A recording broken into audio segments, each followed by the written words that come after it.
The very word secrecy is repugnant in a free and open society, and we are, as a people, inherently and historically opposed to secret societies, to secret oaths, and to secret proceedings.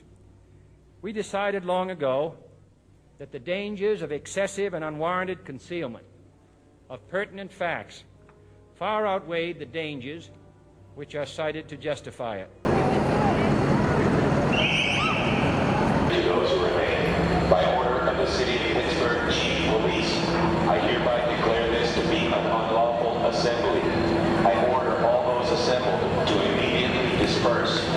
You must leave the immediate vicinity. If you do not disperse, you may be arrested and/or subject to other police action. Good evening, my fellow Americans. In the councils of government, we must guard against the acquisition of unwarranted influence, whether sought or unsought, by the military-industrial complex. The potential for the disastrous rise of misplaced power exists and will persist.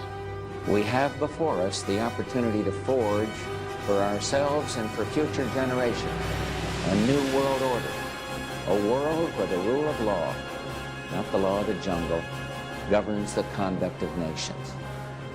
When we are successful, and we will be, we have a real chance at this new world order, an order in which a credible United Nations can use its peacekeeping role to fulfill the promise and vision of the UN's founders. The United Nations can and should play an essential role in helping the world find a satisfactory way of stabilizing world population. We've got to give them a stake in creating the kind of world order that I think all of us would like to see. Will law ever become a reality in America? Some fear any nuclear, biological, or chemical attack on U.S. territory might trigger just that. And as KSLA News 12 Jeff Farrell discovered, the clergy would help the government with potentially their biggest problem, us. From my cold, dead hands. Charlton Heston's famous declaration captures a truly American value, the overarching desire to protect our freedoms. But gun confiscation is exactly what happened during the state of emergency following Hurricane Katrina in New Orleans. U.S. troops also arrived, something far easier to do even now thanks to last year's elimination of the 1878 Posse Comitatus Act. That forbid U.S. troops from policing on American soil. If martial law were enacted here at home, like depicted in the movie The Siege, easing public fears and quelling dissent would be critical. And that's exactly what the Clergy Response Team, as it's called, helped accomplish in New Orleans. Jeff, the primary thing that we say to anybody is let's cooperate and get this thing over with, and then we'll settle the differences once the crisis is over. Such clergy response teams would walk a tightrope between the needs of the government versus the wishes of the public. In a lot of cases, these clergy would already be known in the neighborhoods in which they're helping to defuse that situation. For the clergy, one of the biggest tools that they will have in helping calm the public down or obey the law is the Bible itself, specifically Romans 13. Because the government is established by the Lord, you know, and that's what we believe in the Christian faith. That's what's stated in the Scripture. Civil rights advocates believe the amount of public cooperation may depend largely on how long they expect a suspension of their rights might last. Jeff Farrell, KSLA News 12 reporting. And according to Tuberville, during Hurricane Katrina, the clergy response team provided 38 chaplains a day around the clock at 8 different camps. Well, here we are in Northern California in Oakland, and Marines have come in for Operation Urban Warrior, what should be deemed Operation Desensitization of the Population.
forces are here to help.